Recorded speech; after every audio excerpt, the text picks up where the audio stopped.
नमस्कार दोस्तों, कैसे हैं आप। आशा करता हूँ आप खुश और खुशहाल होंगे। मैं आपको कहानियाँ सुनाता हूँ।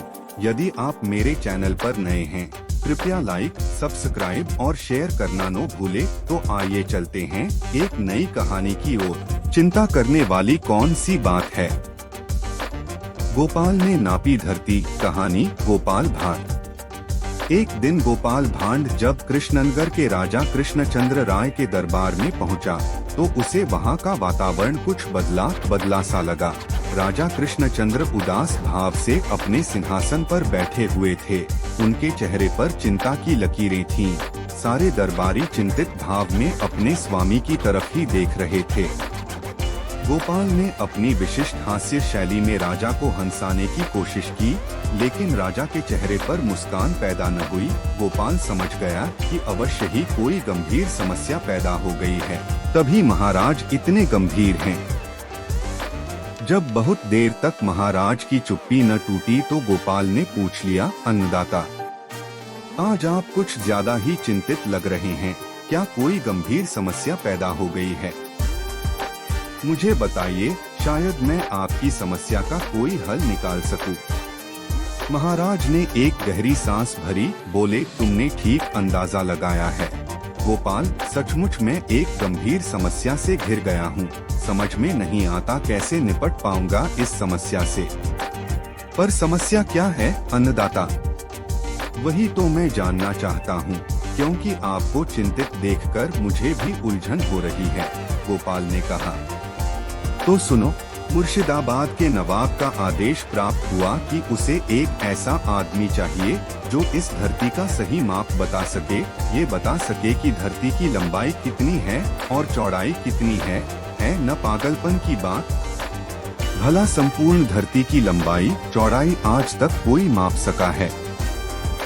अब तुम ही बताओ, मैं ऐसा आदमी कहाँ से खोजूं जो धरती के धरातल की सटीक जानकारी नवाब को दे सके। महाराज ने आगे कहा, उस बदमिजाज आदमी की हिम्मत तो देखो। उसने आदेश के साथ साथ यह धमकी भी दी है कि यदि मैं यह कार्य नहीं करा सका, तो वह अंग्रेजी सरकार से कहकर मुझे राजसत्ता से हटवा देगा। यह तो सचमुच गंभीर बात है। महाराज गोपाल बोला, लेकिन क्या यह सचमुच ऐसा करा सकता है? क्या पता क्या करा सकता है। यह आदमी हमेशा ही मेरे लिए नई मुसीबतें खड़ी करता रहा है। जानते हो गोपाल, इस बार इस संदेश के साथ उसने क्या नया शिगुफा उछाला है। उसने अशर्फियों से भरी 2 बड़ी थैलियां भेजी हैं, इस निर्देश के साथ कि धन चाहे जितना खर्च हो जाए, काम हर हालत में होना चाहिए। तो हो जाएगा उसका काम, इसमें चिंता करने वाली कौन सी बात है? गोपाल ने कहा।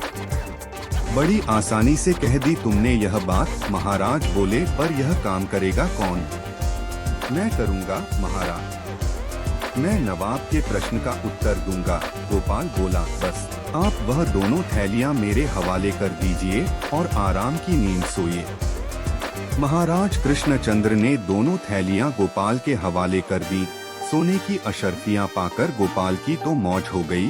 2 महीने उसने खूब मौज मस्ती मारी, नवाब के धन से खूब गुलछर्रे उड़ाए। 2 महीने बीतते नवाब का फिर संदेश मिला, जिसमें पूछा गया कि कार्य कब तक होगा। उत्तर में गोपाल ने महाराज के माध्यम से कहलवा भेजा कि कार्य प्रगति पर है, ऐसा व्यक्ति खोज लिया गया है। धरती के माप का कार्य आरंभ कर दिया है, लेकिन धन बहुत खर्च हो रहा है, इसलिए और अशर्फियां भेजी जाएं। खैर, इस बार कलपते हुए नवाब ने अशर्फियों से भरी एक थैली और भेज दी। अशर्फियां मिलते ही गोपाल अपनी कार्य योजना को मूर्त रूप देने में जुट गया। सबसे पहले उसने नगर भर की दुकानों से सूत के महीन धागों के ढेरों गोले खरीदे। जब नगर के व्यापारियों की दुकानों पर गोले समाप्त हो गए, तो उसने दूसरे नगरों से मंगवाए। उसने इतने गोले खरीद लिए कि 10-20 छकड़ों में समा जाएं। फिर उसने लंबे और चौड़े ताल पत्र मंगवाए और कई व्यक्तियों को इस बात की जिम्मेदारी सौंप दी कि वे उन ताल पत्रों पर स्याही से आड़ी तिरछी रेखाएं बनाते जाएं। वे आड़ी तिरछी रेखाएं पहली नजर में देखने पर ऐसे लगे जैसे किसी गुप्त भाषा में कोई हिसाब बनाया गया हो। इसके लिए ढेरों ताल पत्र तोड़े गए और उन पर आड़ी तिरछी रेखाएं अंकित कर दी गईं। फिर एक दिन उन ताल पत्रों और सूत के गोलों को 50 छकड़ों में लदवाकर गोपाल मुर्शिदाबाद के लिए चल पड़ा। नगर में पहुंचकर गोपाल ने नवाब के महल के पास ही पड़ाव डाला और छकड़ों की जिम्मेदारी अपने आदमियों को सौंपकर नवाब के दरबार में जा पहुंचा। उसने शाही परंपरा के अनुसार झुककर नवाब को आदाब किया। नवाब ने पूछा, ले आए मेरी इच्छित चीजें। हाँ हुजूर, आपके हुक्म की उदूली कैसे करता। सारी चीजें आपके महल के पास वाले मैदान में हैं, चलकर देख लीजिए। नवाब बड़े उत्साह के साथ गोपाल के साथ मैदान में पहुंचा। उसकी दृष्टि छकड़ों पर पड़ी तो उसने पूछा, ये सब क्या है गोपाल? क्या भरा है इन छकड़ों में?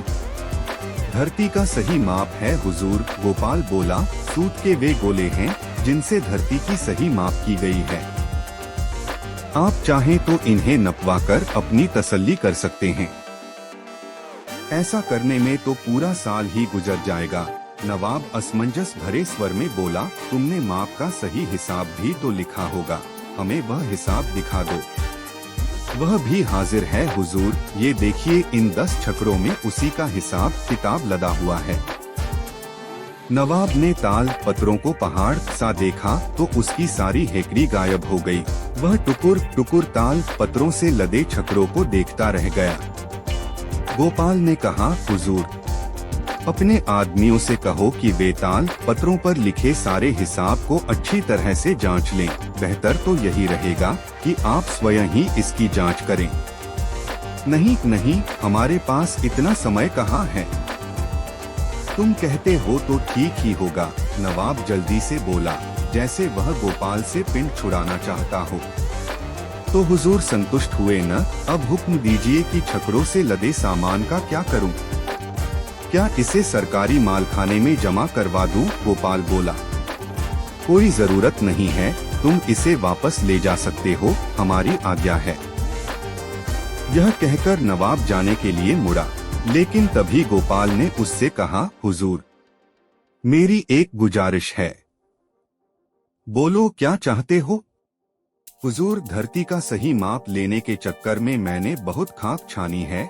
क्या हुजूर मेरे काम से खुश होकर मुझे कोई इनाम इकराम नहीं देंगे? हाँ हाँ, क्यों नहीं, बेमन से नवाब ने कहा।